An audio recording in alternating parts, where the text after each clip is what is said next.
இயற்கையோடு வாழ்வோம், இயல்பாக வாழ்வோம். வணக்கம் மக்களே! இது பார்த்தீங்கன்னா, எங்கள் தோட்டத்தில் இருக்கிற மல்பெரி செடி தாங்க. மல்பெரி குச்சி நிறைய இருக்குது எங்கிட்ட. யாருமே கேட்கல. நான் இங்கே நிறையா லோக்கலில் கேட்டாங்க, நிறைய பேர்த்துக்கு கொடுத்தேன். காசு கொடுத்து வாங்கி நட்டுட்ருக்கீங்க. பைத்தியங்கள் இப்போ நட்டால் கண்டிப்பாக மல்பெரி குச்சி தலையவே தலையாது. அடிக்கிற வெயிலுக்கு நறுசாக காஞ்சு போயிடும். இப்போ தயவு செஞ்சு வாங்கி நடாதீங்க. இதெல்லாம் பாருங்கள், நான் வெட்டிவிட்டு தழைஞ்சிருக்கு. எங்கிட்ட வந்து நிறையா மல்பெரி குச்சி இருக்குது பாருங்கள். இதெல்லாம் போட்டு தீ வச்சிட்டேன். அடுத்து பாருங்கள், இது வந்து ஒரு 2-3 ஏக்கராவுக்கு நடலாங்க. யாருமே கேட்கல. வேஸ்ட்டாக தீ தான் வைக்க போகிறேன்.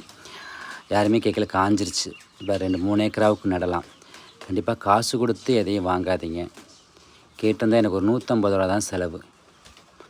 எம்எம்எஸில் போட்டுட்ருந்தேன்னா ஒரு 150 ரூபா செலவு தாங்க, அவ்வளோ தாங்க, வேறு ஒன்றும் ஆகாது.